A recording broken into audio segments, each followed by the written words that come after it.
Halo semua, Assalamualaikum warahmatullahi wabarakatuh. Perkenalkan, kami dari kelompok 6 Perikatan kelas C. Hari ini kami akan menjelaskan manfaat prinsip-prinsip perjanjian bagi para pihak dalam perjanjian tersebut. Perkenalkan, nama saya Fabian Berul Alanfidia dengan NIM akhir 272. Hari ini saya akan menjelaskan tentang pemberlakuan asas kebebasan berkontrak menurut hukum perdata terhadap pelaksanaan dalam praktik. Kebebasan berkontrak adalah hak individu untuk membuat, memilih, dan menentukan isi perjanjian yang dibuat dengan pihak lain. Dalam hukum kontrak, kebebasan berkontrak memiliki makna yang positif dan negatif. Asas kebebasan berkontrak diakui dalam hukum perjanjian di Indonesia, sehingga hukum perjanjian di Indonesia menganut sistem terbuka. Namun, kebebasan berkontrak tidak mutlak dan dapat dibatasi oleh pemerintah jika suatu kontrak dapat merugikan kepentingan masyarakat atau melanggar ketertiban umum dan kesusilaan. Asas kebebasan berkontrak merupakan perwujudan dari kehendak bebas para pihak dalam suatu perjanjian, yang berarti juga sebagai pancaran atas pengakuan hak asasi manusia. Paradigma kebebasan berkontrak pada akhirnya bergeser ke arah paradigma kepatutan. Walaupun kebebasan berkontrak masih menjadi asas penting dalam hukum perjanjian, baik dalam civil law maupun common law, tetapi ia tidak lagi muncul seperti kebebasan berkontrak yang berkembang pada abad 19. Oleh karena itu, kebebasan berkontrak dapat memberikan manfaat bagi para pihak dalam membuat perjanjian yang sesuai dengan kepentingan masing-masing, namun tetap memperhatikan batasan-batasan yang ada. Dasar hukum kebebasan berkontrak di Indonesia adalah pasal 1338 ayat 1 Kitab Undang-Undang Hukum Perdata, yang menyatakan bahwa setiap orang bebas untuk membuat perjanjian sepanjang tidak bertentangan dengan undang-undang, kesusilaan, dan ketertiban umum. Asas kebebasan berkontrak diakui dalam hukum perjanjian di Indonesia, sehingga hukum perjanjian di Indonesia menganut sistem terbuka. Namun, kebebasan berkontrak tidak mutlak dan dapat dibatasi oleh pemerintah jika suatu kontrak dapat merugikan kepentingan masyarakat atau melanggar ketertiban umum dan kesusilaan. Oleh karena itu, kebebasan berkontrak dapat memberikan manfaat bagi para pihak dalam membuat perjanjian yang sesuai dengan kepentingan masing-masing, namun tetap memperhatikan batasan-batasan yang ada. Manfaat kebebasan berkontrak bagi para pihak.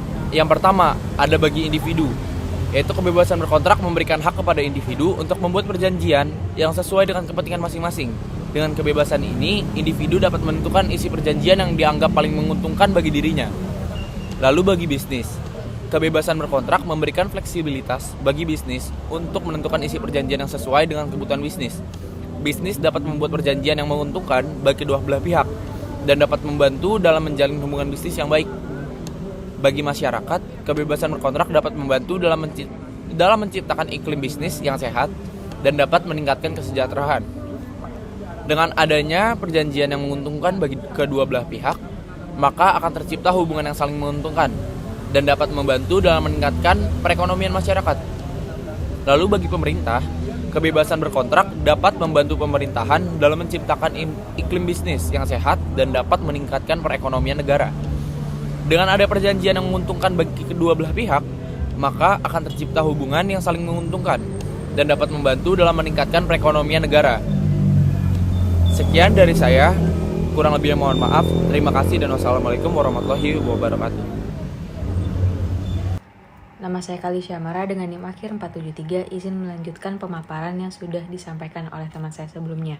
Lalu yang kedua ini ada asas konsensualisme yang saya kutip dan ambil referensinya dari jurnal berjudul Penerapan Asas Konsensualisme dalam Perjanjian Jual Beli menurut Perspektif Hukum Perdata oleh Dira Utari Umar pada tahun 2020. Jadi asas konsensualisme ini merupakan asas yang fundamental dalam perjanjian pada umumnya. Asas konsensualisme dapat disimpulkan pada pasal 1320 ayat 1 KUH Perdata, yang pada pasal tersebut ditentukan bahwa salah satu syarat sahnya perjanjian adalah adanya kesepakatan antara kedua belah pihak. Jadi asas ini merupakan asas yang menyatakan bahwa perjanjian pada umumnya tidak diadakan secara formal, melainkan cukup dengan adanya kesepakatan kedua belah pihak. Kesepakatan ini adalah persesuaian antara kehendak dan pernyataan yang dibuat oleh kedua belah pihak. Lalu manfaat dari asas konsensualisme ini bagi para pihak, yaitu memungkinkan terbentuknya perjanjian dengan lebih cepat dan mudah karena tidak memerlukan proses pertukaran fisik, yang menjadikan asas ini membuat suatu perjanjian lebih efisien dalam transaksi dan memungkinkan para pihak untuk menyesuaikan atau mengubah perjanjian dengan lebih cepat jika diperlukan. Lalu asas ini juga mengakui otonomi atau kebebasan untuk berkontrak dari masing-masing pihak. Mereka memiliki kebebasan untuk menentukan syarat-syarat perjanjian sesuai dengan kebutuhan dan preferensi mereka para pihak masing-masing, yang selama tidak bertentangan dengan hukum dan kesusilaan yang berlaku. Lalu yang terakhir, manfaat yang bisa diambil dari asas konsensualisme ini yaitu memastikan bahwa perjanjian dibuat secara sukarela dan tanpa paksaan dari pihak manapun. Maka dari itu, asas ini dapat mendorong terciptanya kepercayaan antara para pihak yang terlibat dalam perjanjian. Selanjutnya, saya akan menjelaskan mengenai asas atau prinsip itikat baik dalam membuat suatu perjanjian, di mana saya akan mengutip dari jurnal Analogi Hukum yang dikarang oleh Manaon Damianus Sirait dan kawan-kawan, yang berjudul Asas Itikat Baik dalam Perjanjian Sewa Menyewa Rumah Kantor. Prinsip itikat baik dalam membuat suatu perjanjian adalah prinsip yang mengharuskan kedua belah pihak untuk bersikap jujur dan juga transparan dalam memberikan informasi yang diperlukan dalam perjanjian tersebut. Prinsip ini mengharuskan kedua belah pihak untuk mematuhi isi perjanjian yang telah disepakati. Adapun dengan adanya prinsip itikat baik, terdapat manfaat-manfaat yang dapat dirasakan oleh kedua belah pihak. Yang pertama, tentunya kedua belah pihak akan mendapatkan rasa perlindungan atas kepentingan-kepentingan mereka. Dalam konteks ini merupakan perlindungan kedua pihak yang membuat perjanjian. Yang kedua, mencegah risiko gagalnya kontrak. Apabila salah satu pihak tidak mematuhi prinsip itikat baik, risiko gagal kontrak dapat terjadi. Oleh karena itu, prinsip ini sangat penting untuk memastikan bahwa perjanjian dapat berjalan dengan lancar. Yang ketiga adalah manfaat meningkatkan kepercayaan. Dengan mematuhi prinsip itikat baik ini, kedua belah pihak dapat membangun rasa kepercayaan antara satu dan lainnya. Hal ini dapat meningkatkan kualitas hubungan antara kedua belah pihak dan meminimalisir risiko konflik di masa depan. Yang keempat, ada meningkatkan efektivitas perjanjian.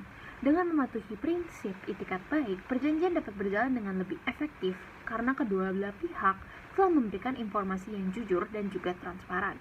Hal ini dapat meminimalisir resiko ketidaksepahaman dan meningkatkan peluang kesuksesan perjanjian.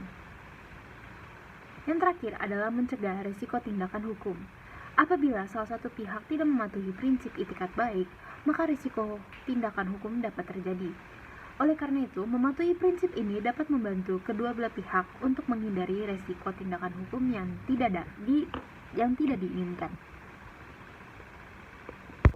Baik, saya Kaleb Otar Tonang dari kelompok 6 kelas perikatan C dengan NIM terakhir 203. Saya akan menjelaskan tentang manfaat asas kepribadian yang saya ambil dari jurnal yang berjudul Asas Hukum Perjanjian, suatu landasan dalam pembuatan kontrak yang ditulis oleh Muhammad Mutaron. Secara pengertian bahwa asas kepribadian merupakan asas yang menentukan bahwa seseorang yang akan melakukan dan atau membuat kontrak hanya untuk kepentingan dirinya saja, kepentingan perorangan saja. Hal ini dapat dilihat dalam pasal 1315 dan 1340 KUH Perdata.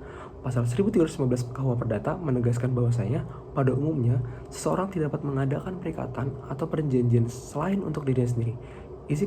Inti dari ketentuan ini sudah dijelaskan bahwasanya untuk mengadakan suatu perjanjian, orang tersebut harus untuk kepentingan dirinya sendiri.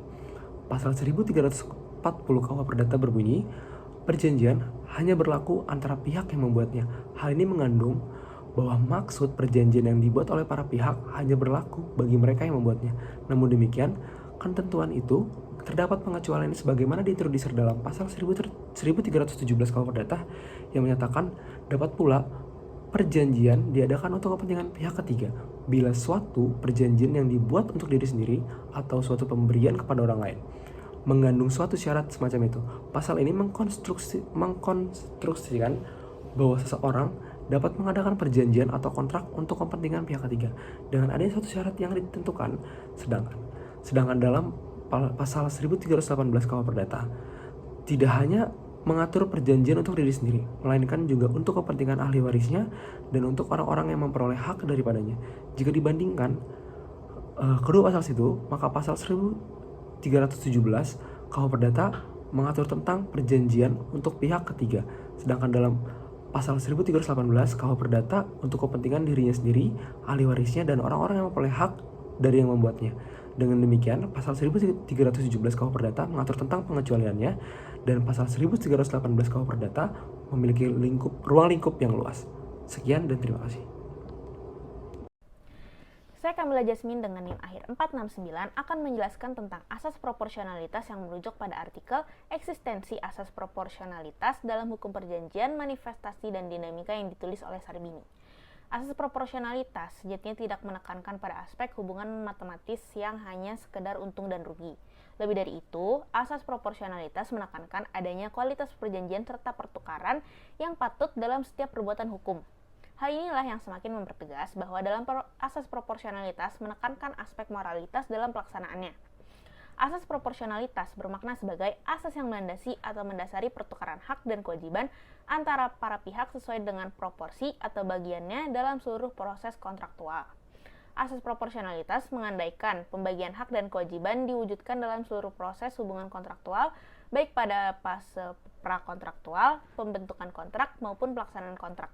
Asas proporsionalitas sangat berorientasi pada konteks hubungan dan kepentingan para pihak untuk menjaga kelangsungan hubungan agar berlangsung dengan kondusif dan fair. Sekian penjelasan dari kelompok kami, kurang lebihnya mohon maaf. Wassalamualaikum warahmatullahi wabarakatuh.